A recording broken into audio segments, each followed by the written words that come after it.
बिस्मिल्लाहिर्रहमानिर्रहीम अस्सलाम वालेकुम viewers, welcome back to my channel. तो आज जो मैं रेसिपी आपके साथ शेयर करने जा रही हूँ वो है आलू गोश्त। आलू गोश्त जो कि हर घर में बहुत शौक़ से खाया जाता है, बच्चे बड़े सब इसको बड़े शौक़ से खाते हैं, सबकी बड़ी मरगूब ग़िज़ा है। और हमारे पाकिस्तान में ये बहुत बहुत बहुत जो है ना दिल पसंद समझी जाती है। तो आज हम इसको शेयर करेंगे बीफ के साथ। तो चले बनाते हैं।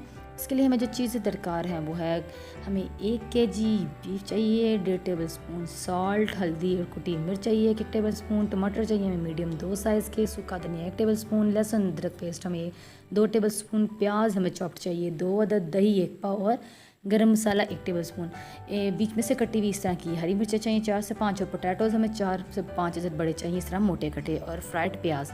अब हम क्या करेंगे कि पैन में हम लेंगे, कढ़ाई में 1 कप ऑयल में हमने चॉप अपने अनियंस डाल दिए और उसको हमने हल्का सा ट्रांसपेरेंट कर देना है। जब वो देखेंगे कि ट्रांसपेरेंट हो गया तो हमने ये मिक्स बोटी हड्डी के साथ हमने ये बीफ की ली है गोश्त की, हम इसके अंदर इसको थोड़ा सा पकाएंगे। पकाने के बाद हमने क्या करना है, अब इसमें हमने पकाने के बाद इसमें ऐड कर देना है अपना लहसुन और अदरक का पेस्ट। लहसुन अदरक का पेस्ट हमने इसमें डाल के अब इसको हमने पकाना है। उसके बाद क्या है जी, हमने चॉप्ड अपने टमाटर थे जो हमने इसके अंदर डाल दिए और थोड़ी देर हम इस टमाटरों को पकाने के लिए थोड़ा सा इसको कवर कर देंगे। 2 से 3 मिनट कवर करने के बाद हमारे जो टमाटर थे वो गल चुके हैं, जैसा कि आप देख रहे हैं। अब हमने क्या करना है, इसमें अपने तमाम मसाला जात जो थे हमारे वो सारे मसाला जात इसके अंदर ऐड कर देंगे और इसके बाद हम इसको 1 मिनट के लिए पकाएंगे ताकि हमारे मसाले जो है थोड़े पक जाएं। और इसके बाद डाल देंगे हम इसमें दही डालने के बाद इसको थोड़ा सा पकाया और फिर क्या करना है हमने इसमें ऐड कर देनी है अपनी प्याज। उसके बाद क्या करना है जी, हमने इसको मिक्स कर देना है।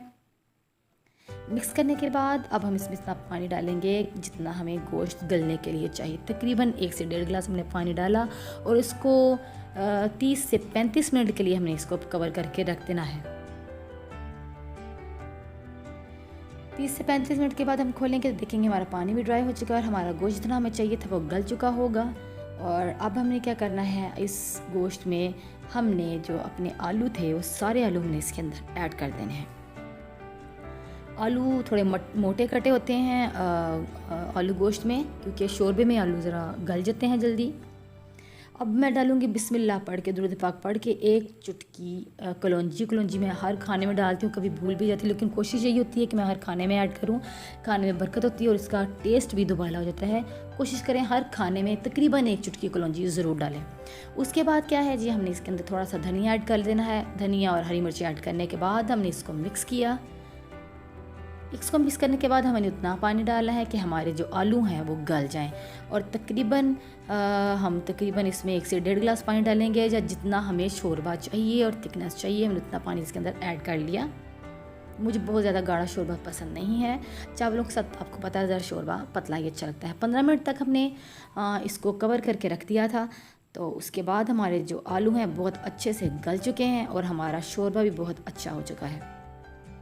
अब हमने क्या करना है, अपने बॉल में निकाल देंगे हम आलू गोश्त का सालन और इसको सर्व करेंगे हम गार्निशिंग करके धनिए की। लीजिए, हमारे मज़ेदार से आलू गोश्त तैयार हो गया है। चावलों के साथ कैसे बने मुझे